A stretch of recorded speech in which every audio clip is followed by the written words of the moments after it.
Vendredi 29 août 2014, mesdames et messieurs, merci d'être sur la télévision Labari pour suivre ce journal, mais d'abord les titres.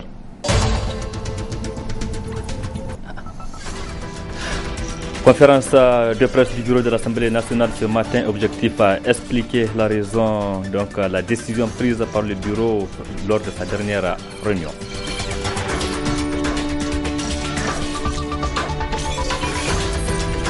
Le Conseil national de régulation des télécommunications et de la poste sanctionne les compagnies de téléphonie mobile opérant au Niger. Les raisons de cette sanction dans un instant.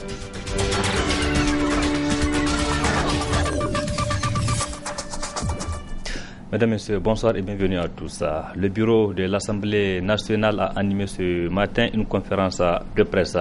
Objectif à éclairer les Nigériens sur les interprétations que les uns et les autres font après la décision prise par le bureau de l'institution de mettre le président de l'Assemblée nationale, Hama Amadou, à la disposition de la justice. Le point avec Asmana China et Khalidou Bourema. Par cette sortie, le bureau de l'Assemblée nationale réagit aux critiques après la décision prise le 27 août dernier de mettre le président de l'institution, Hama Amadou, à la disposition de la justice. Pour certains, le bureau actuel n'est pas habilité à rendre une telle décision. J'ai vu toute la presse, proche en tout cas de M. Hama Amadou, tirer à boulet rouge pour dire que le bureau est illégal et que le bureau ne peut pas en tout cas se réunir, à plus forte raison, mettre à la disposition de la justice M. Hama Amadou.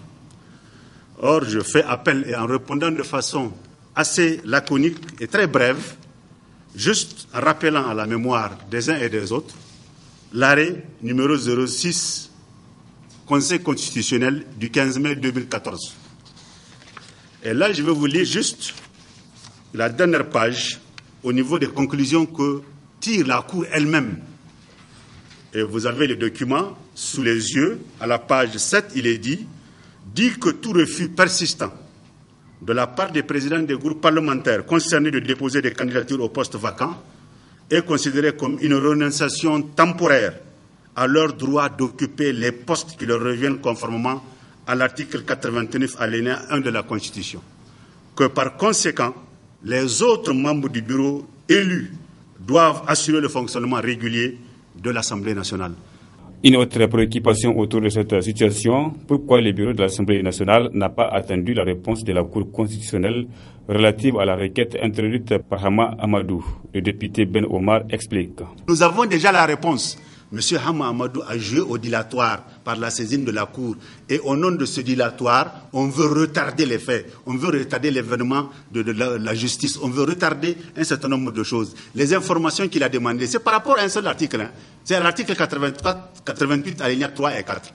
Or, déjà, l'article 88, alinéa 3 et 4, des avis ont été émis par la Cour constitutionnelle. Nous voulons éclairer l'opinion par rapport à cela, par rapport au caractère dilatoire de la saisine de M. Amadou par la saisine de la Cour constitutionnelle par M. Amadou. C'est ce caractère dilatoire que vous voulons ressortir. Ce qu'il attend dans 15 jours-là, il l'a déjà fait plus d'1 an. C'est l'information principale du jour. Tout le reste là n'est que baliverne, mise en jeu. Vous pouvez broder comme vous voulez les choses, mais tôt ou tard, les événements s'accélèrent. Ce que vous voulez voir là, si ça d'aventure ça là arrive, vous allez le voir. Mais pour le moment, notre mission, c'est d'éclairer l'opinion. Parce que, il y a des journaux qui disent que nous sommes dans l'illégalité parfaite, que nous avons pris une décision illégale. Nous disons archi faux. On dit que non, Hama Amadou a saisi la Cour pour avoir d'ample information. Nous disons que l'information, il l'a. Troisièmement, nous disons que M. Hama Amadou n'est pas, il n'y a aucune cabale contre lui. Nous sommes dans un débat de droit.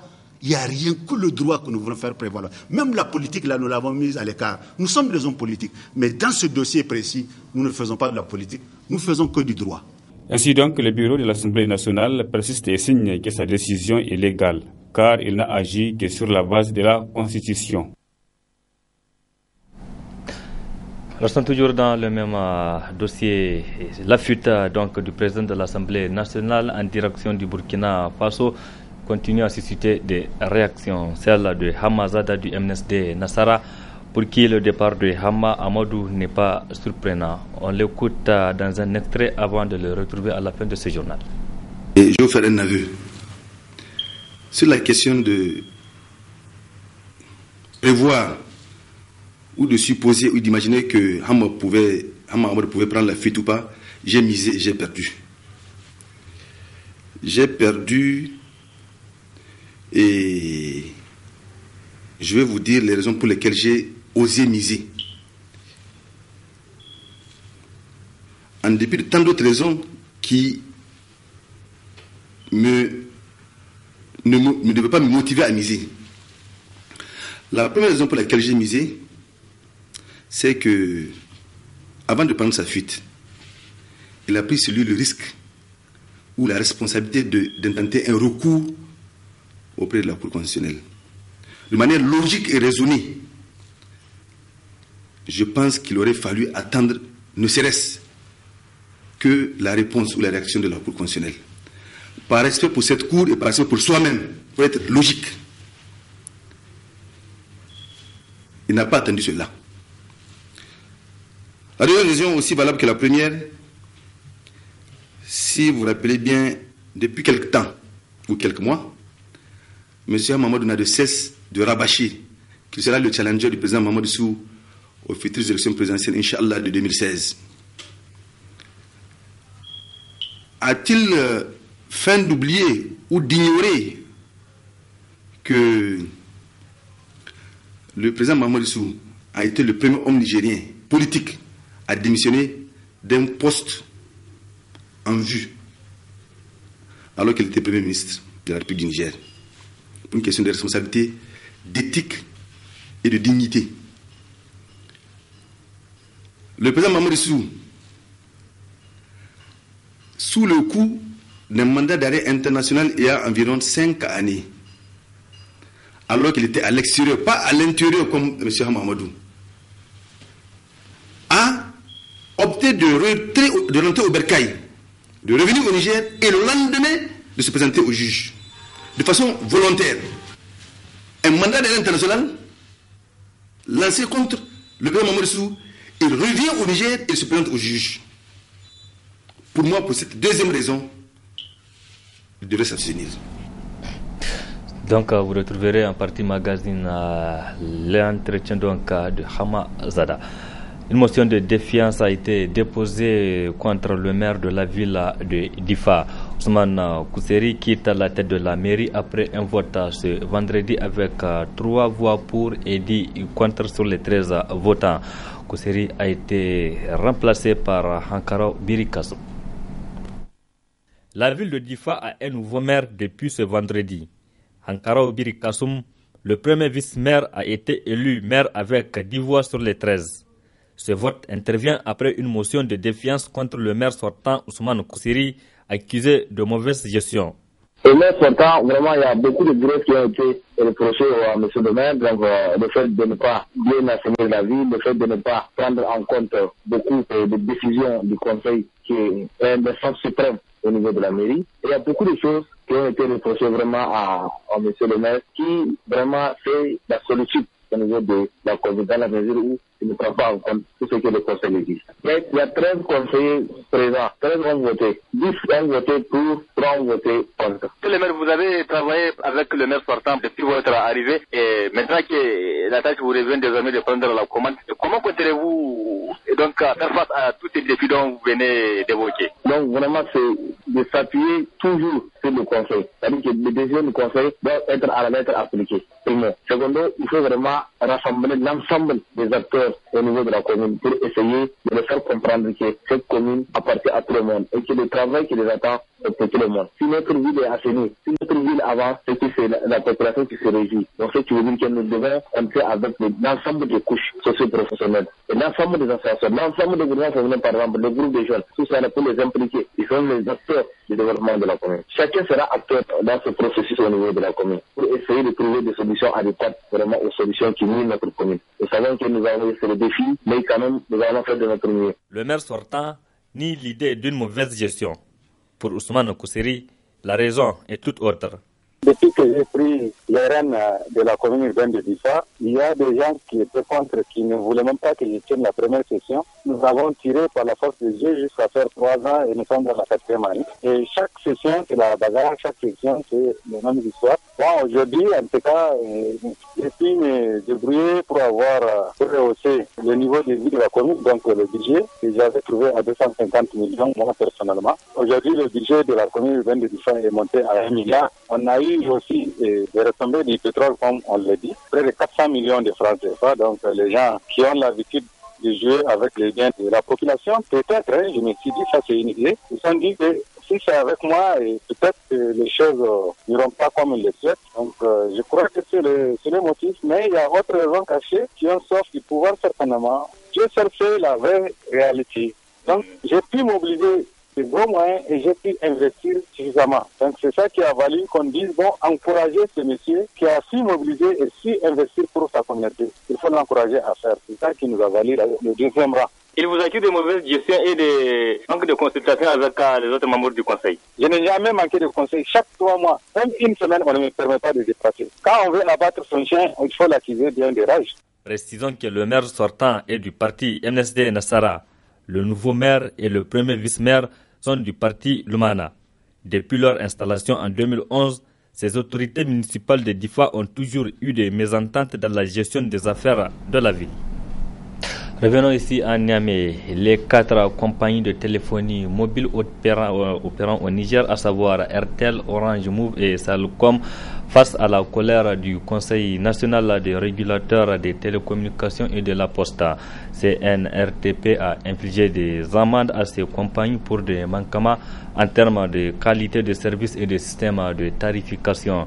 C'est le président du Conseil qui l'a fait savoir ce matin lors d'un point de presse que nous résume Michel Djedji et Aboubakar Soleil. Il s'est agi pour l'autorité de régulation des opérateurs de téléphonie mobile à travers ce point de presse d'informer l'opinion nationale sur les manquements que RTL, Orange, Move et Sahelcom continuent à faire persister au détriment des consommateurs nigériens. Une situation face à laquelle la RTP a décidé de prendre ses responsabilités en leur infligeant les sanctions qui s'imposent. C'est ainsi que Atlantic Telecom Niger, c'est-à-dire Move, qui a persisté à ne pas appliquer les tarifs affichés à l'international pour les zones 1 et 2, il lui a été appliqué l'amende maximale de 3% de son chiffre d'affaires de l'exercice précédent. Ce qui donc, comme montant de son amende, 537 159 242 francs CFA. Celtel Niger, c'est-à-dire RTL, a persisté à ne pas appliquer les tarifs affichés à l'international pour les zones A et B. Et qu'en raison de cela, il y a lieu de lui appliquer l'amende maximale de 3% de son chiffre d'affaires de l'année précédente, c'est-à-dire un montant d'une amende de 3 milliards 41 608 830 francs CFA. Orange Niger, qui a satisfait à l'application du tarif de 1,7 francs CFA par seconde vers les numéros commençant par 21 de Sonitel, il lui a été donné acte de cette correction. Par contre, pour avoir persisté à ne pas appliquer les tarifs affichés, il y a lieu de lui appliquer une amende maximale de 3% de son chiffre d'affaires de l'exercice précédent et dont l'amende donc se monte à 1 milliard 691 482 404 francs CFA. Sahelcom a satisfait le point de mise en demeure relatif à la publication, à l'affichage, à la disponibilité des tarifs des services offerts au public. En conséquence, il lui en a été donné acte. Par contre, comme il n'a pas satisfait pleinement à la décision numéro 72 ARMTE du 18 août 2010, il lui a été appliqué une amende de 1% de son chiffre d'affaires de l'exercice précédent. Elle écope donc d'une amende d'un montant de 17 492 667 francs CFA. Ces sanctions pécuniaires étant déjà prises, chacune des 4 compagnies de téléphonie se trouve ainsi dans l'obligation de verser ces montants au ministère des Finances qui les mettra ensuite à la disposition du Trésor public au profit de l'État. Des sanctions qui peuvent faire objet de recours mais sans aucune remise en cause de leur exécution par les personnes morales concernées. Un consortium de 3 organisations de la société civile organise depuis ce matin un atelier national sur la politique nationale de protection de l'environnement au Niger. Une activité organisée avec l'appui de PASOK de Ibrahim Tikere. Les représentants de l'État et des organisations de la société civile réfléchissent sur la politique nationale en matière de l'environnement. Il s'agit d'une activité organisée par 3 organisations, à savoir l'ANSEN, Codeba et Global Support, active dans le domaine de l'environnement, vise à analyser les boulots d'étranglement qui entravent la mise en œuvre de la politique environnementale au Niger. La protection de l'environnement est un enjeu majeur et constitue un axe essentiel du développement durable. Elle figure au nombre des préoccupations et priorités du Niger. La volonté de l'État s'est traduite par l'élaboration, avec l'appui des partenaires au développement, d'un certain nombre d'instruments politiques et juridiques en matière de protection de l'environnement au Niger, notamment l'élaboration des documents de politique et la ratification des conventions et traités internationaux relatifs à la protection de l'environnement. La mise en place des institutions chargées de définir et d'exécuter les grandes orientations stratégiques et politiques du Niger en matière de protection de l'environnement. Mesdames et messieurs, force est de reconnaître que le gap est toujours important entre les documents de politique, les engagements nationaux et internationaux en matière de protection de l'environnement et la réalité du terrain. La politique nationale en matière de l'environnement sera donc débattue entre les participants de cet atelier financé par PASOK 2. Je voudrais également remercier très sincèrement les organisateurs, en l'occurrence le consortium ANSEN Codeba Global Support, d'avoir bien voulu organiser le présent atelier d'échange sur un thème aussi important qu'est la politique nationale en matière de protection de l'environnement. Mesdames et messieurs, comme vous le savez, la protection de l'environnement constitue un enjeu majeur au plan mondial, car les défis à relever sont cruciaux. D'où l'adoption de plusieurs accords et conventions internationaux en matière d'environnement que notre pays a signés et ratifiés. Parmi ces conventions, on peut citer entre autres les 3 conventions postérieures relatives à la désertification, au changement climatique et à la biodiversité. Au Niger, l'un des pays les plus désertiques de l'Afrique, les défis de la désertification sont exacerbés par ceux des changements et variabilités climatiques, des pollutions de toute nature, dont celles liées aux déchets particulièrement plastiques, qui se traduisent notamment par la dégradation de nos bases productives, de la biodiversité et du cadre de vie de nos populations. Aussi, relever ces défis environnementaux est une des principales préoccupations et priorités de nos plus hautes autorités, au premier rang desquelles Son Excellence M. Issoufou Mahamadou, Président de la République, chef de l'État, et Son Excellence M. Brigitte Raffini, Premier ministre, chef du gouvernement. Pendant 2 jours, la protection de l'environnement, une disposition constitutionnelle, sera au centre de cet atelier national de concertation État-OSC. Ils sont nombreux les jeunes qui ont choisi de vendre les pailles en cette période pour subvenir à leurs besoins quotidiens. On les voit sur les grandes artères de Niamey. Notre stagiaire de l'IFTIC, Ramadou Souley Barté, est allé à leur rencontre. Voici ce qu'elle nous rapporte. Une activité qui a le vent en poupe en cette période de pluie, c'est la vente des pailles. À Niamey, il existe plusieurs points de vente, notamment sur les grandes voies, à l'exemple de l'axe de l'aéroport. Les vendeurs se frottent les mains. Notre travail, c'est d'aller en brousse pour acheter la paille afin de la revendre. On la trouve que pendant l'hivernage. Après, nous nous orientons vers le fleuve. Nous pouvons vendre les sacs de paille à 1000 francs jusqu'à 2000 francs. Nous tirons beaucoup de profit dans cette activité. Les clients qui viennent se ravitailler se réjouissent. Nous sommes venus acheter cette paille pour le bétail. Dieu merci, en cette période, la paille est vraiment accessible, car auparavant, les sacs étaient à 3000 voire 4000 francs. Mais aujourd'hui, on peut trouver de la paille de 500 à 2000 francs. À Niamey, les prix des sacs varient d'un vendeur à un autre. La vente des pailles, une activité comme toutes les autres. De la culture dans ce journal, lancement cet après-midi, donc lancement officiel de la caravane paix et éducation, une initiative du groupe Gumbestar de Niamey de Maliaro, saluée par le ministère en charge de la culture. Les différents quartiers de la ville de Niamey seront sillonnés par cette campagne. Memouna Daouda et Sardoumi pour le reportage. Paix et éducation, tel est le thème de cette caravane initiée par le groupe Gumbestar de Maliaro.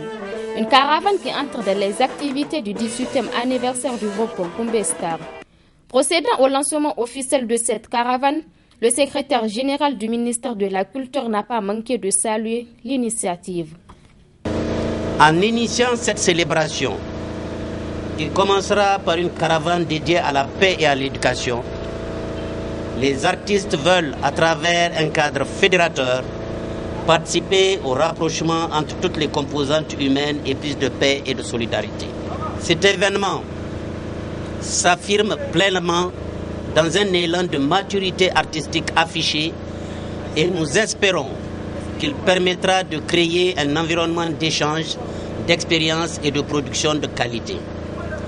La caravane, il faut le dire, vient confirmer une fois de plus que la culture est un élément déterminant pour la consolidation de la paix et conséquemment aussi vecteur de développement, en invitant les opérateurs économiques à soutenir les créateurs en général et les artistes et hommes de culture en particulier. Par la même occasion, le groupe Gumbestar de Maliaro organise un concert ce 30 août au Palais des Congrès de Niamey. Faites le déplacement pour soutenir la musique nigérienne. Lakal kane mudumi in Niger la wora da Afrique la bekura amma gano irgo caravano